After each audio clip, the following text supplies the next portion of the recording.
patient satisfaction and monitoring it closely, we will always work to improve and move towards excellence from each patient's perspective, which requires engagement and understanding of what is important to each of them individually. We believe that quality is an expectation and is often assumed, so we need to continually go above and beyond to create the exceptional experience, and something that I feel we do very well at HFM. So if you have any thoughts or comments on your experience at HFM or the quality of your care, feel free to call me. We would be glad to hear about it. And with that being said, I would like to introduce the facilitator for the event. Her name is Carrie Kroll. She's from the Manitowoc Public School District, and she's a member of the Chamber Education Committee. So please give her a warm welcome.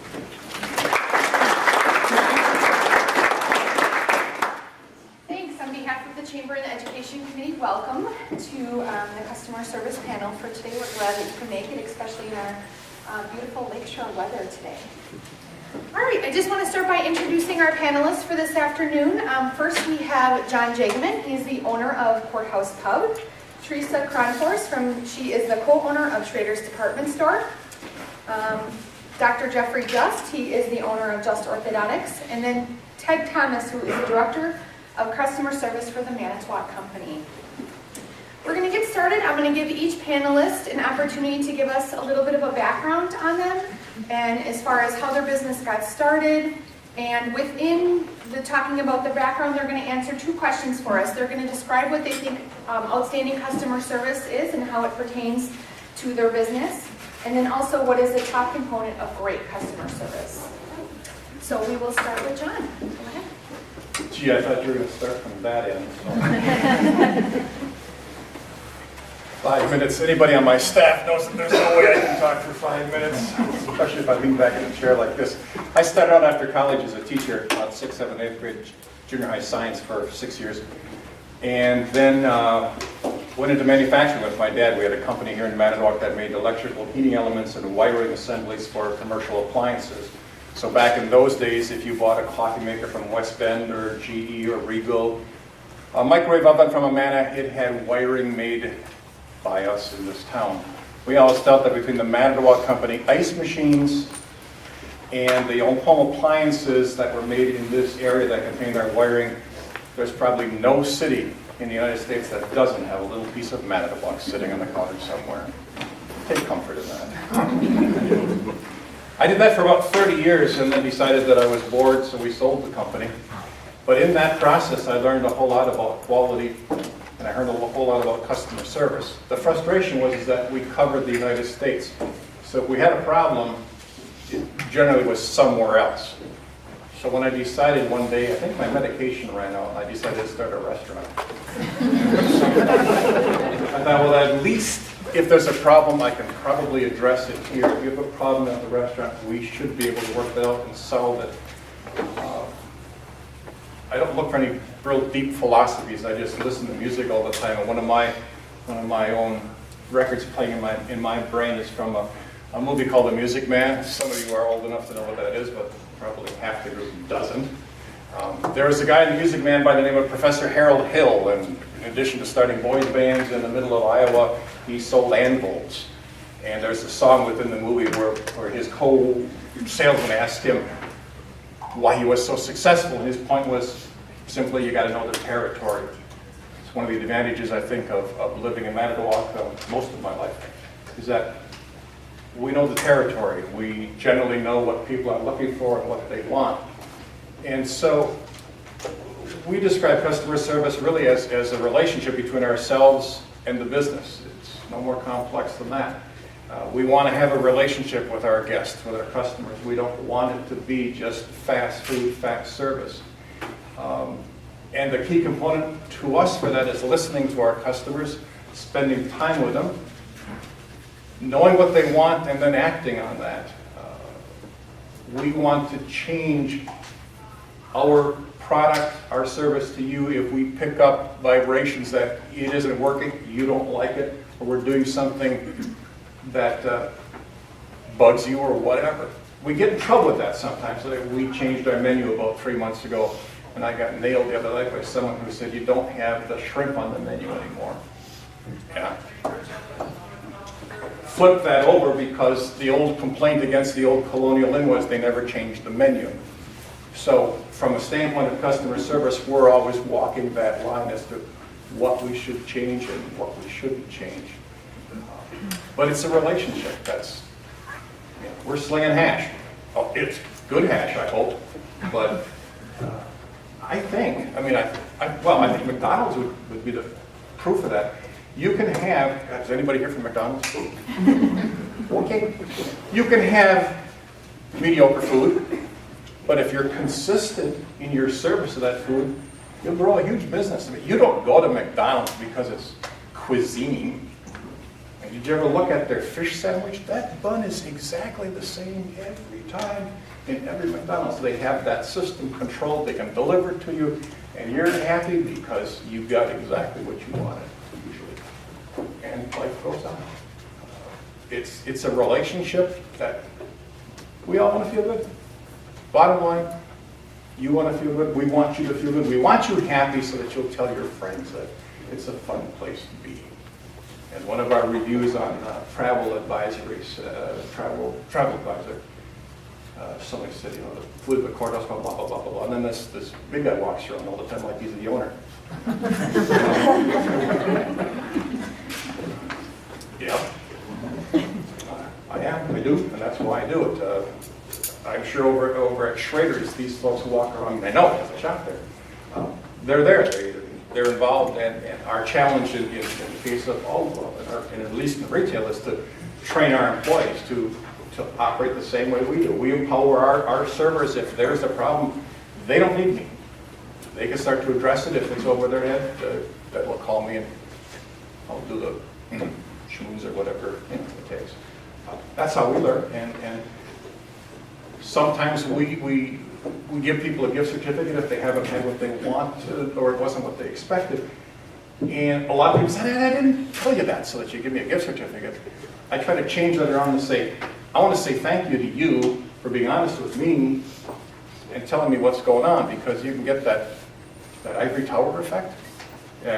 Management talks to management, and you get so distracted, removed from the customer that you don't know. And so I appreciate that, and I try to build that relationship. We've got surveys, and the internet, for better or for worse. If you want to see how you're doing, go on the internet. Unfortunately, those comments will be there until we all pass away. But it's generally, you get feedback, and that's what we do, and that's probably 5 minutes. Teresa? Okay. I'm from Schrader's. We've been in business since 1891. Started out, in times like that, things were different and everything was based on customer service, because that's the era in how things were. People expected to go to the store and get it done. The nice thing that's happened with us, since we have not changed families, it's never sold, we've gotten the trickle effect from the generations before us, so that we're able to continue to push customer service. I've been at the store, I was doing some cleaning the other day and found my very first time card, which my father, if anyone knew him, never threw anything away. Not surprising that I found it. The date on it was Maxwell Street Day of 1991, so I had been there since I was 10 years old. That gives anyone an idea of how young they start us working. So about 5 years or so. Yes. And it just, when you grow up in a business like that, you need to follow the people that came before you to find out how things are done, but you have to have a fresh approach so that you can change things when they need to be changed. And that's really what my sister and I are trying to do. We both came on in 2008 as general managers when things kind of shifted a little. We had lost 3 of our main employees that had been there for 30-something years. And that was tough. There was a lot of shifting and changing that went and had to take place immediate. It wasn't, dip your toes in the water and see what's going to happen. You jumped both feet in the deep end, and that was it. But it was good. Looking back, you wouldn't do it any other way. It's the only way to learn from your mistakes very quickly. Our customer service, what we strive for every day in helping people, is to make the customer come in and leave happy. whether they're leaving with a product or they're not leaving with a product, we need them to feel like they're satisfied and they got what they came for. The most important thing for us when dealing with products and customers is knowledge. And there's a list of questions that we got that we're going to talk about today, and in almost every single one, knowledge is the most important thing. You have to know the product. It helps to know the customer. Get to know them. It takes 2 minutes to find out. Before you know it, you know whether they have grandkids, if their husband is sick, if they have had foot surgery. You learn random information from random individuals, but it makes them feel like they've found a place that they can come and they're comfortable letting you sit and put shoes on their feet or make a drink for them in the coffee house and talk about their kids. And that's, I think, what the most important thing to us is. We want people to feel like they're a part of our family. Dr. Jess? So Just Orthodontics, I guess Teresa, we haven't been around quite as long as you guys. I'd love to say 1919, that was my grandfather who was a dentist here in Manitowoc in the Dempsey building. Then my father was subsequently an orthodontist, and so it seems natural that maybe I would consider being an orthodontist as well, which I did, but it wasn't a straight line. I actually went to University of Wisconsin-Madison and got a degree in economics, and I thought, okay, I'm going to take this test to see if I get in dental school, and I did, and after it was 10 years of college, I started working in 1990, so I got 1 year after that. But, so I've been doing this for roughly 23 years now, and what's different about orthodontics is, I had it written down here, I thought of it this morning, is that, first of all, there are different levels of orthodontic care you can get. Quality, maybe you might want to call it, where people with different levels of education, and a lot of times braces get kind of almost commoditized to the point where the braces are braces. And the problem is the customer really doesn't have a way of evaluating what's good and what isn't. Teeth look straight, okay, that was good. Another thing is that as an orthodontist, we kind of get one shot at it. Somebody comes to your office and decides, okay, we're going to start orthodontic treatment with you. You're probably not going to get partway through and decide, I really don't like this, I'm going somewhere else. You just kind of put up with it. It's good and bad. I guess it's good if they're in your office, you get to keep them as that customer, but it's bad if they feel they made a bad decision and would like to change. So that's very different from a lot of other businesses. Another difference is that orthodontic treatment takes typically 1.5 years or so. So our customers are turning over. Every time we take braces off of somebody, we've got to replace them with a new customer. And I guess that's not a whole lot different than a lot of other businesses. But something that is different is we do not want repeat customers. So one time, that's it. Wear your retainers, we don't want to see you anymore. Not that we don't want to, but sorry, when they call, sometimes I don't want to. So there, from a customer service standpoint, I think the most important thing that we've got going for us are the employees that I have, because while my name is on the sign and on the door and people come to see me, I'm not anywhere near the first person they're gonna deal with. They're gonna call on the telephone or stop in, and they're gonna talk with my receptionist, and then they're gonna meet an assistant, probably 2 or 3 people before they actually meet me. So first impressions make big impressions. So I think it's very important that you have the right people on the bus and the right people on the bus in the right seats. And so when we talk about hiring somebody, we don't hire for their skill, because we can teach the skill that they need. In fact, when a dental assistant, let's say, learns dental assisting in her tech school training, she's probably not going to have the real training she's going to need in my office or any other office. Things are done very differently. So you really are training them the skill anyway. But I think the most important thing to hire is the attitude and also the personality. So that's the one thing we always look for, because my employees are the most important asset I've got. They may be the most expensive, but I told them this morning, I said, you guys are well worth it. So I think that's the important thing, is have employees that are kind of rowing the boat in the same direction you are. So they need to have a clear understanding of what you want to accomplish and, you know, take care of them and make them a part of your family, and they're gonna really help you out, because those are the people that are on the front lines, and they're the first people that, you know, your future potential customers are gonna see. I think that's a question I hope I'm not getting ahead of us, but I think one thing that I'll see frequently is you go into a business and, you know, obviously it's an employee that's taking care of you, and you think, boy, if that employer or if that business owner knew how I was being treated, you know, that they wouldn't be very happy. And so that a lot of times I think that's a failure that businesses have, is they're not sure exactly what their employees are doing, or they haven't been trained to do it, or they're just not the right person for that particular job. So, you know, how do I describe outstanding customer service? I'd say the thing you want to do is under-promise and over-deliver. I think that's really important, because, you know, anytime you have the opportunity to exceed somebody's expectations, they're going to be happy. So I think that's probably my 5 minutes. Okay. I'm the Director of Customer Service for a separate initiative for Manitowoc Cranes called Manitowoc Crane Care. It was developed in 2005 to where the focus was going to be on the support for the cranes in the field after the initial sale. Our motto, if you will, is to support globally, sell local.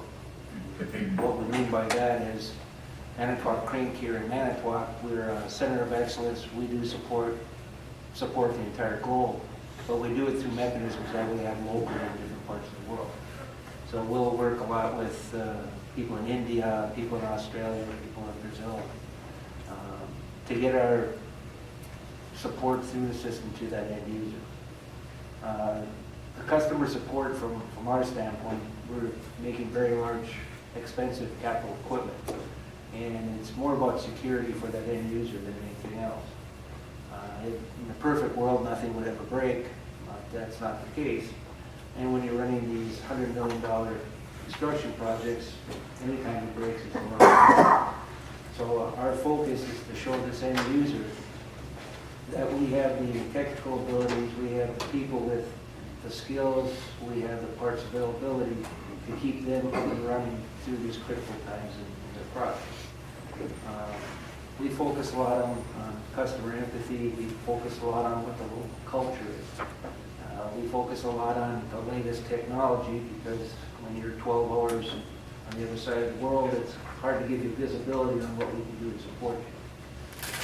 We'll put people in plane on a Saturday evening to be there on Sunday morning to support you. And those are the kind of mechanisms that we're trying to push to separate us from the other crane manufacturers, and to build this confidence with the customer that they're more secure buying through Manitowoc Cranes. It makes it as an interesting operation here in Manitowoc, because we do have to educate people in other countries on how we do business, what our expectations are. At the same time, you have to understand that the American culture and the American way isn't always the right way to do it. There's certain things that they like to do different, approaches that are more appropriate, and you have to have the understanding and work through an agreement on how to get that presentation so that we accomplish the same thing as making the customer comfortable, yet still follow the policies, guidelines, and the culture of Manitowoc Cranes. All right, thank you. So first question, how do you go about finding whether or not your customers are satisfied, and how do you measure how satisfied they are? So how do you go about finding if your customers are satisfied, and how do you measure that? I'll start. We survey people. 3 different avenues, I guess, that we can survey people. One of them is we just physically send out a survey after their races come off and ask them, not yes, no questions, because I really don't want yes and no. I want specifics. So it's pretty much, what did you like about us, what didn't you like about us, and what would you change? And it really is that simple. And it forces them to answer something. And you know, it's always nice to see the things, what did you like? But I think the most important ones are, you know, what didn't you like and what would you change? And they have 2 other opportunities also online through different services that we have, that they can fill out surveys about us too. So I think that's a very important thing, because that's really, those are the people telling you what they want, and in an anonymous survey, they're going to tell you, and I really do appreciate that. I'm sorry. I was just breathing. The only, it's sort of a vicious cycle when you're dealing in retail and you never really know if someone is happy. The only way I say that we know if someone has left happy is if we see them come back. And then it starts all over again. Then you don't know if that time they're leaving happy until you see them come back. So, it's just try to keep one foot in front of the other. Try to keep doing what you're doing. Try to train your employees to do what you want them to do. And that's, it's kind of all you can do. I like that when they come back, they're happy. It's a good thing. We survey people anonymously or written. I ask them, but people don't always tell you. They don't want to tell you face to face. Way back in the beginning, 12 years ago, a customer was complaining about his dinner, and I was about 6 months experienced in the restaurant business, and I walked up to the table and I said, "So I apologize. Well, what's the problem with your steak? What's wrong with it?" He looked at me and he said, "I didn't come here to discuss dinner with you. I came here to talk to my girlfriend."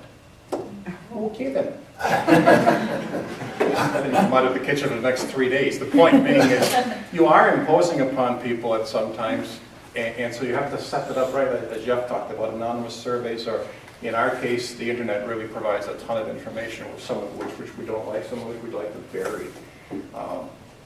Fortunately, because a lot of the people in our town are those repeat customers, they'll tell us now. They'll tell us, and we meet with the servers every day, and we ask them, what they picked up, or if we've had an issue, we'll flip on the security camera and just watch the body language at the table. You can just see how things change. Sometimes when you're in a restaurant and you're bored to death, watch people coming in the door. You get about 15 seconds with most people for them to become uncomfortable. I don't know if it happened to any of you today when you walked in, but we watch people coming in the side door at the pub, and if they don't know where the host station is or where they're supposed to go, you could see their body language change, particularly with elderly people. They see that booth that they want, and by God, they're convinced that someone else is going to get it before they do. So we got the host station with this big sign that says, check out the host for your table or booth. Don't even see it. They're after that booth. And we tell our staff that's when you got to get them in that first 15, 30 seconds to get a greeting to them so that they can relax and enjoy the experience. So we try to listen to them. We use the survey methods as well, but our main focus is on customer visits, face-to-face. A lot of things, as has been said, people won't fill out surveys, they won't clearly communicate what they really feel or really think. But if you go and sit down with them, we like to do it at their location, then they're more open with how they really feel about the experience they had working with you. Okay. What do you think is the greatest challenge or perhaps a frustration that you've had when it comes to offering outstanding customer service? Teresa, we'll start with you. Okay.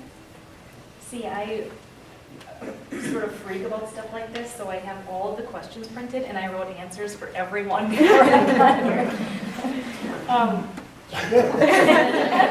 Okay. See, prepared. Greatest challenge or frustration? The greatest challenge is selling people on customer service. Nowadays, a lot of people don't get that, and they think, I can't tell you how many times people come into the shoe department and walk in the back room to get the box for themselves. And it's very, and it's kind of, you don't need to go back there. We can do that for you. Have a seat. I will bring it to you. We will measure your feet, get your size. And it's hard because it's just that mentality of, okay, I'm going to go to Kohl's and I'm going to go to this rack and I'm going to buy this t-shirt and I'm going to go check out and that's the end of the story. And it's not how we do things. And trying to retrain people and how, things, it doesn't always have to be a quick 5-minute in, out, stop. Sometimes it can be, and that's fine, but take your time, look around. We can help you find what you're looking for. You don't have to do it on your own. That's what we're there for. So it's frustrating to try to teach people to let someone else do that for them. It doesn't, shopping doesn't have to be a hair-pulling experience. It can be enjoyable.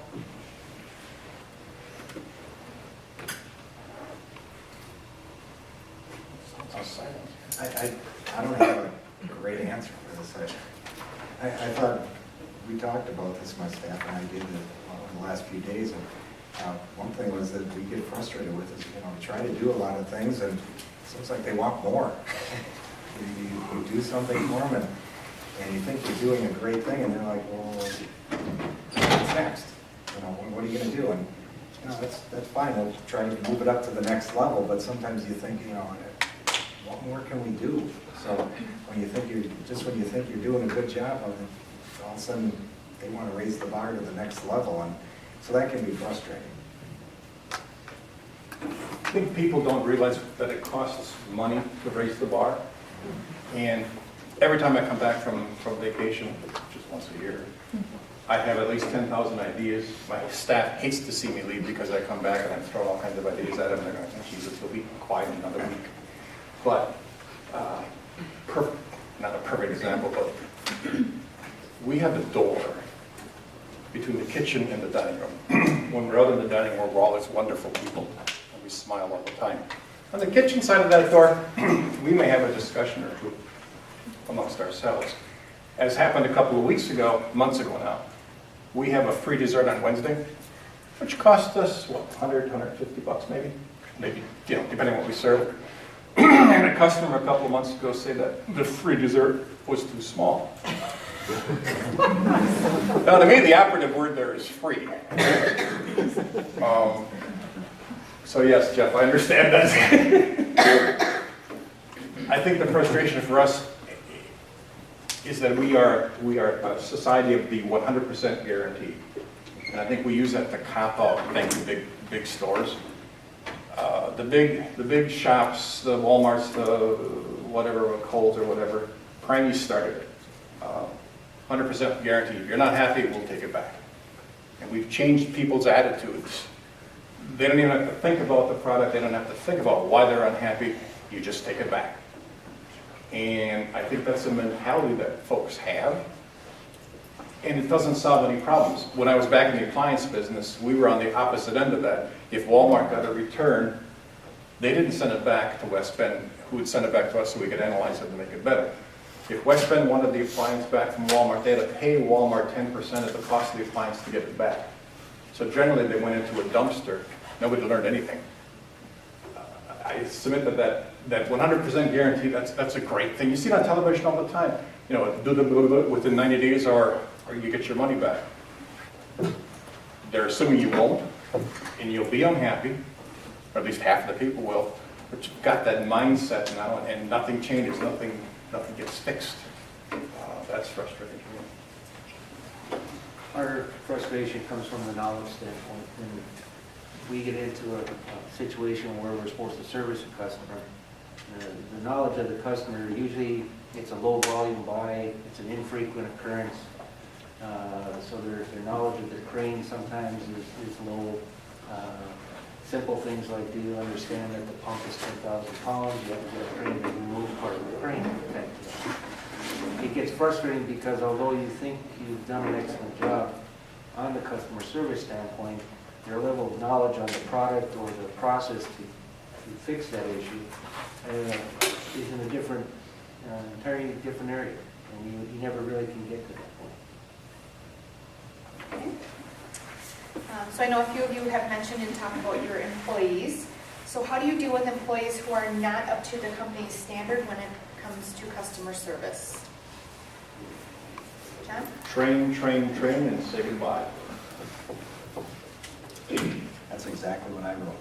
I mean, as I said earlier, you hire for personality and hope that you can train them to do the correct thing, and if one or the other doesn't work out, either they didn't have the personality you thought you hired, or you can't train them, yeah, get rid of them. You had a great line before when you said you want to get the people on the bus, the right people on the bus in the right seat. Perfect. We'll try if somebody works busser, server, dishwasher, whatever, we'll try whatever we can to push it around and help them. And we tell them, unless they're idiots, and we made a huge mistake. Hiring to me is a crapshoot. I've been doing it for 35 years and I hate it.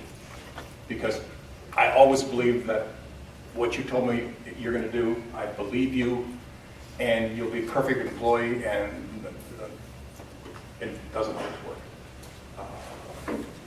What we've stopped doing is what I call the leopard spot syndrome, and that is we need somebody who will be a busser, and a person who comes in and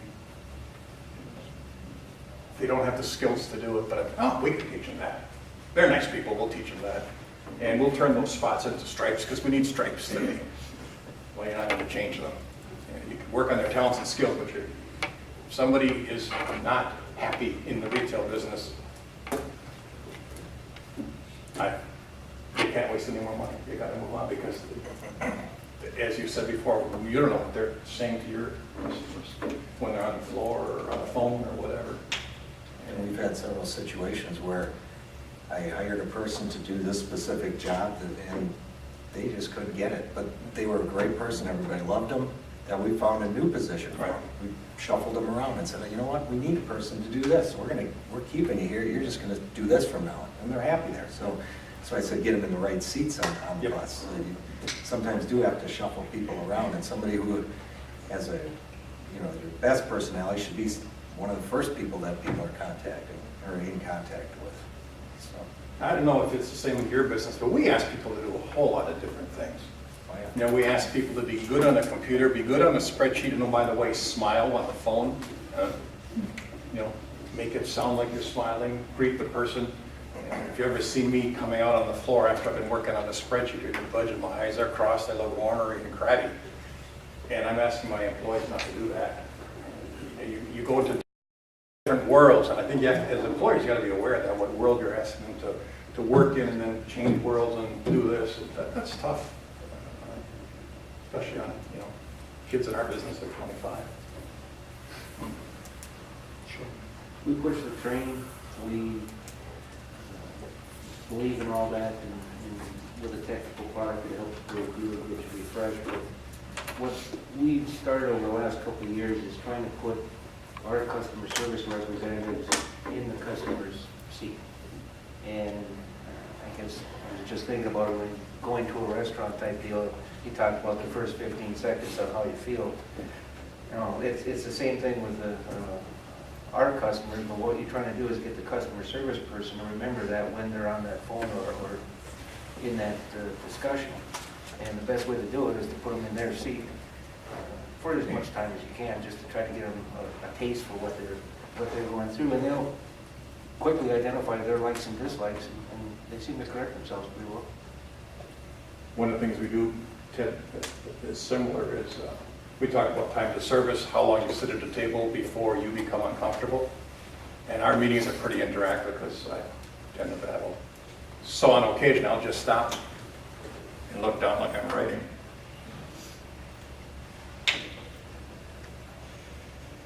And it goes on, and people get uncomfortable. And then I ask them, how long do you think we stopped? And the guesses will always be less than the actual time. So much more so when they're busy in the back making coffee or something. They think you're sitting at a table for 3 minutes. It's 5. 5, it's 7, 10. Again, that customer's seat, literally. We only wait so long before we get irritated. That's one of the problems that we have to address all the time, is how you as a customer perceive time and our actions versus how we. So, yeah, we don't know.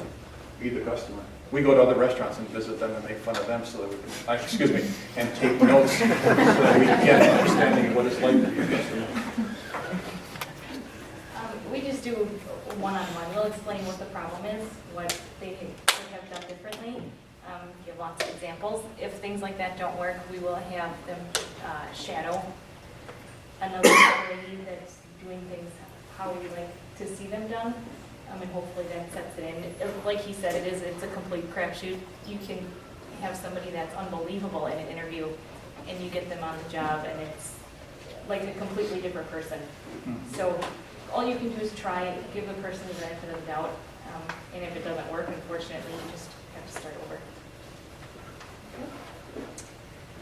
So we often hear the phrase, "the customer is always right."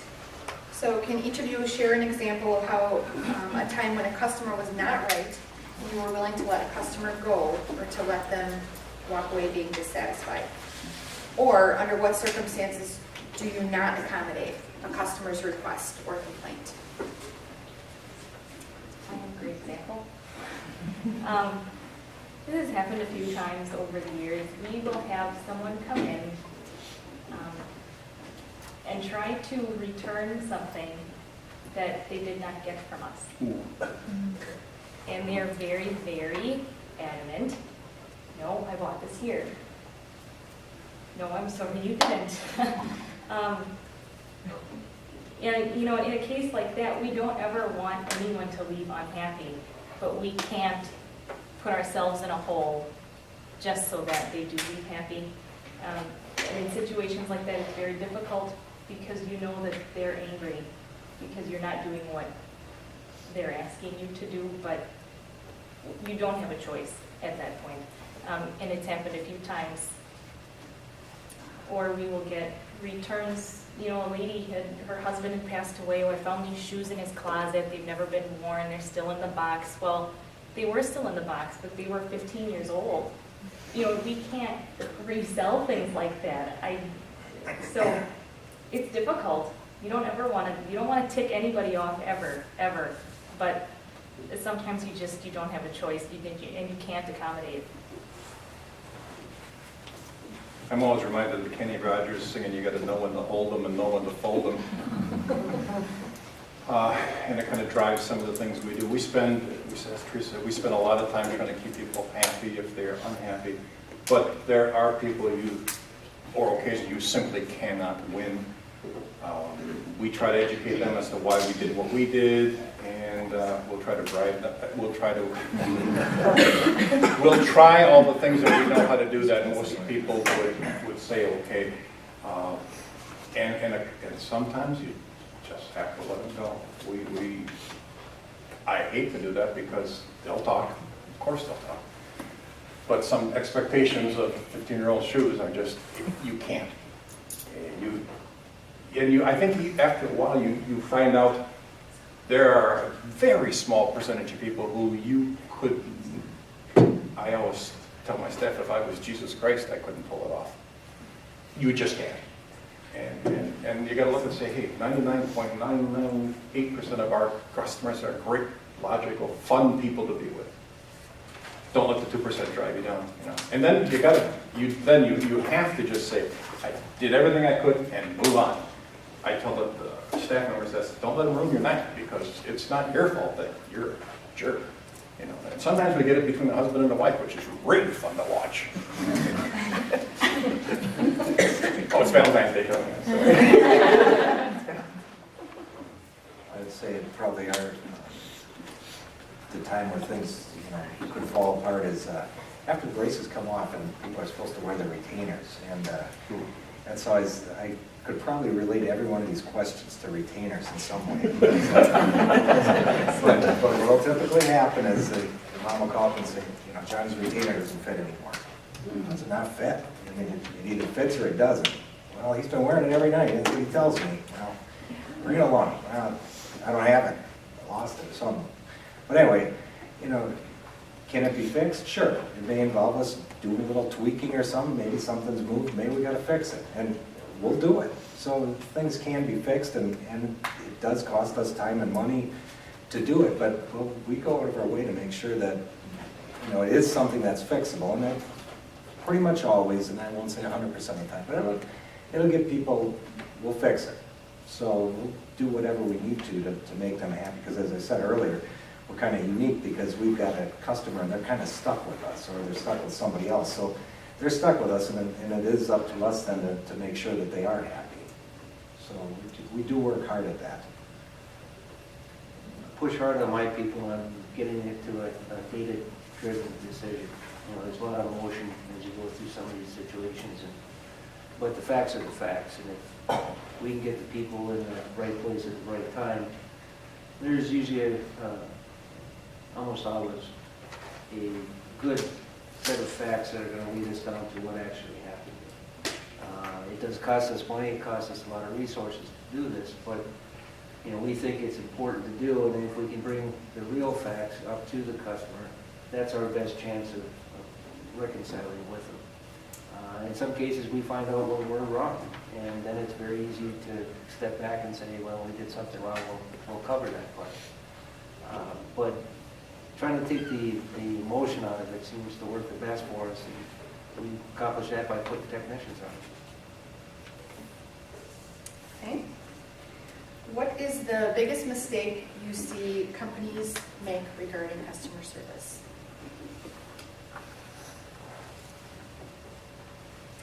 I think a lot of companies don't listen to the customer. They're hearing what they're saying, but they're not really listening to what they're telling you. You know, we struggle with that too. I think everybody does. It isn't just, you know, big companies not wanting to listen to little people.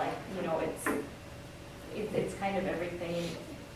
It would be nice if everyone would just stop and take the time to listen to people, but it's not that common.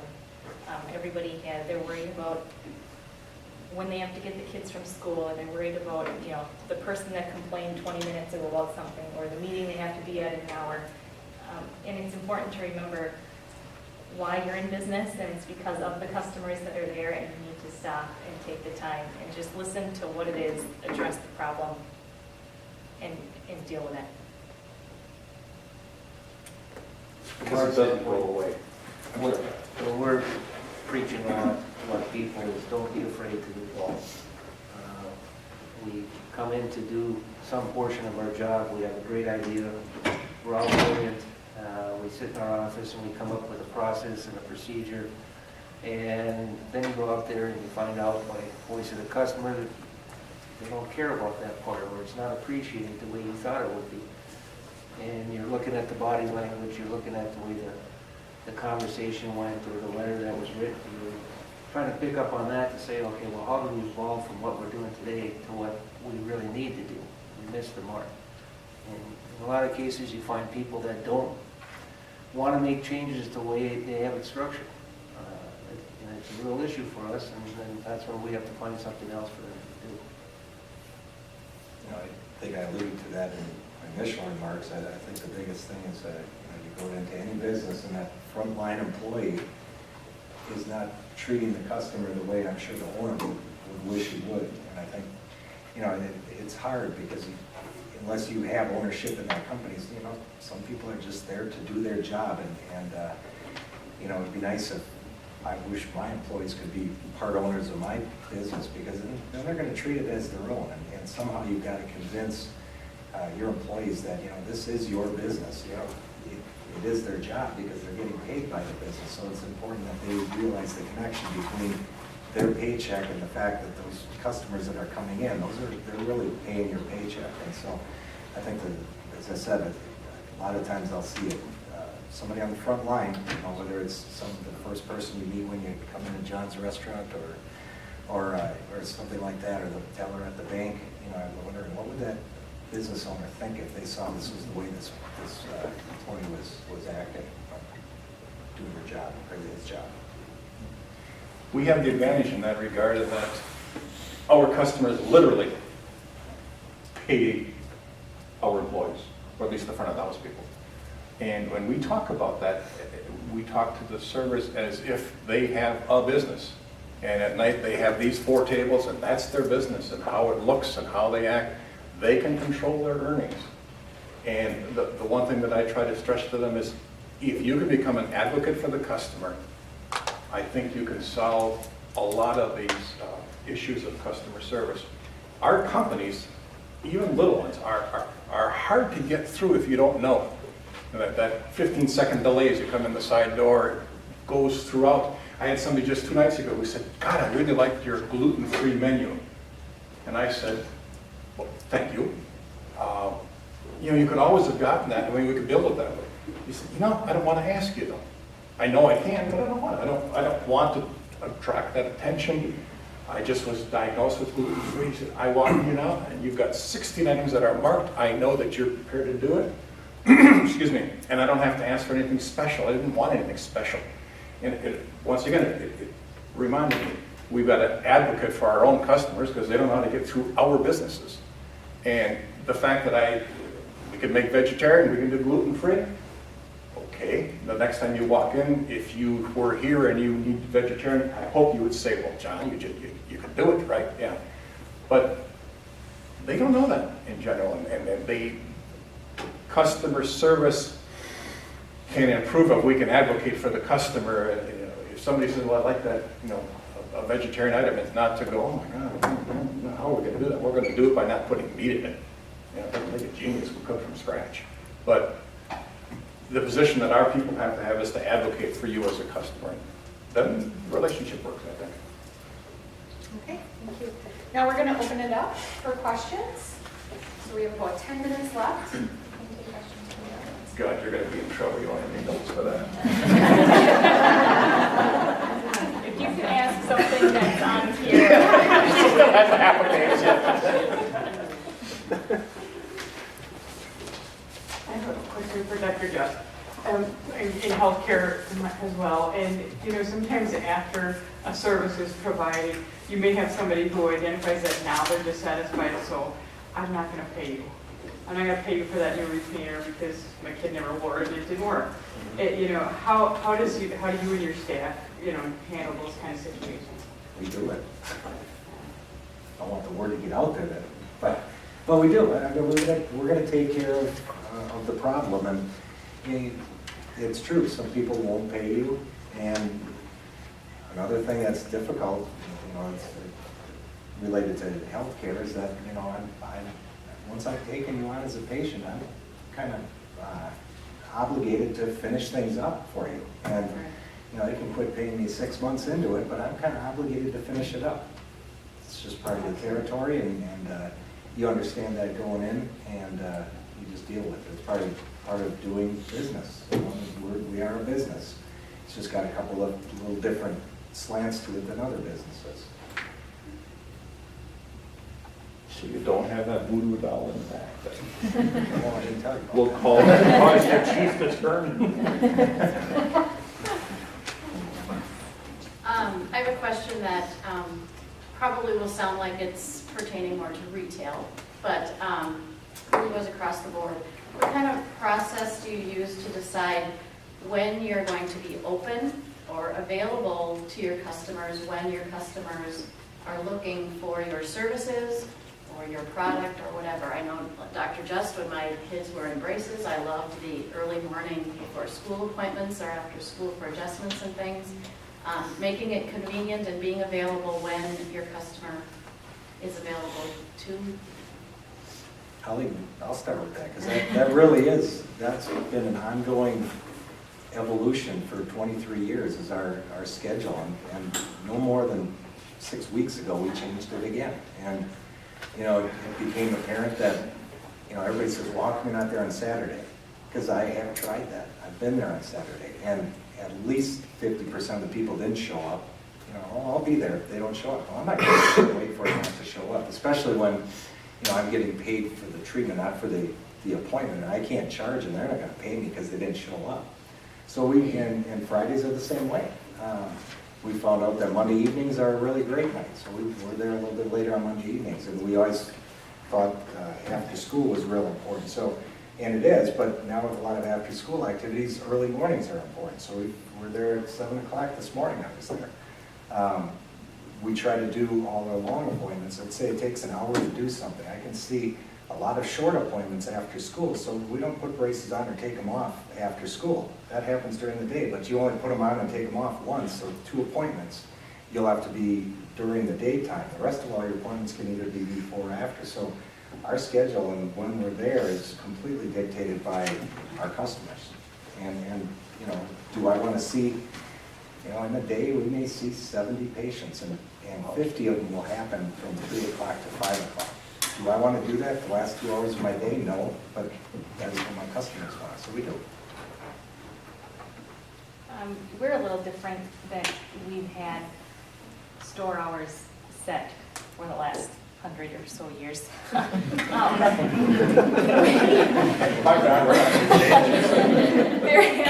have been some subtle changes. We used to be open late Monday nights because we were never open on Sundays. And as, you know, times changed, we were open then on Sundays and we closed at a normal time on Monday nights. When the coffee house opened, we were, I think we started being open at 7 o'clock during the week, and it shifted to 6 o'clock during the week because customers had said that they wanted to come before they got to work.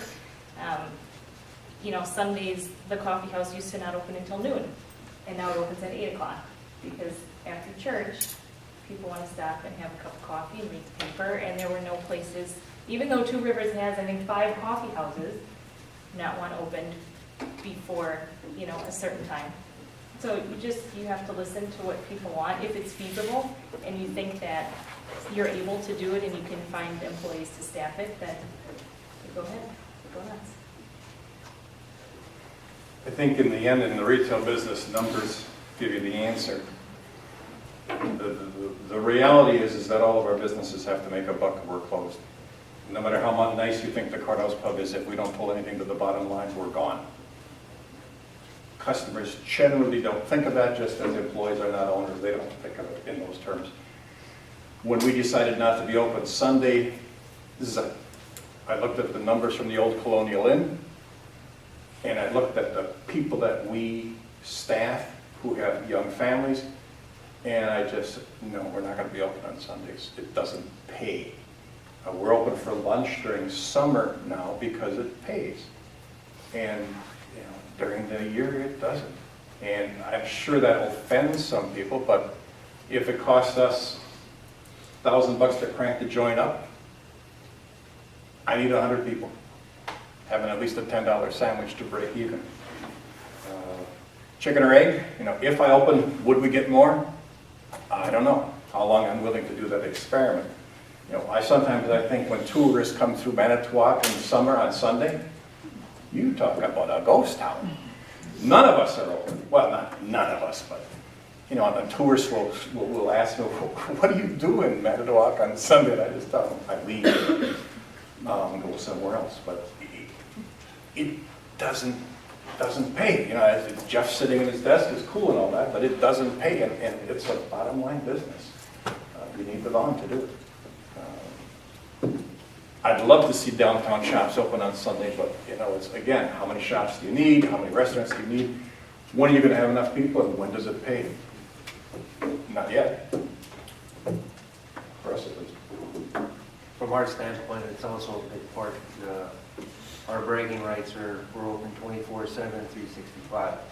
And we have the advantage of different locations around the globe to make that happen. But from our customer base, they don't really care that you're taking off the day before Christmas.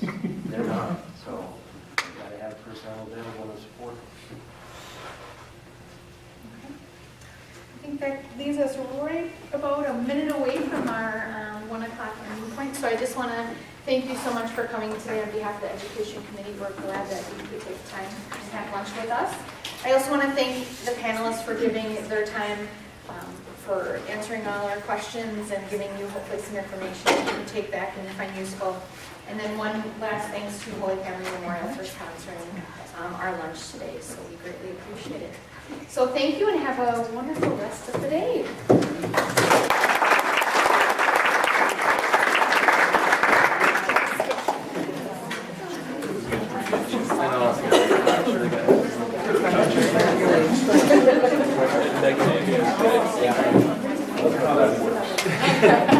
What makes the weather really good?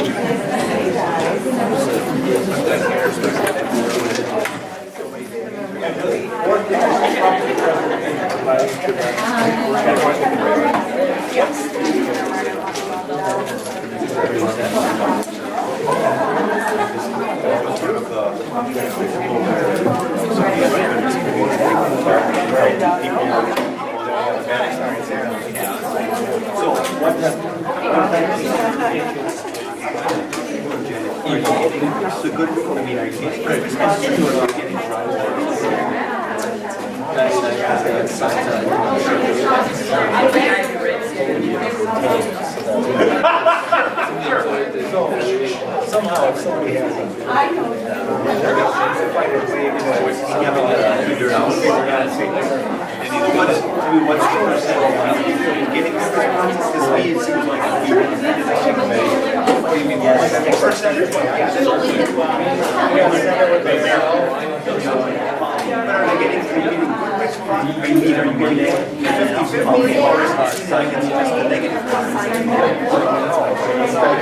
Because then, like I said, is that just like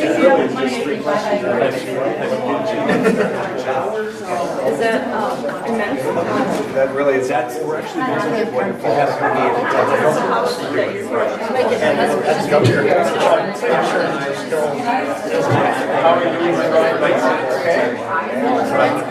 see, in my mind, it just seems like that would be the thing, because you do that, and I think it's a good thing. Well, like, decentralized, like,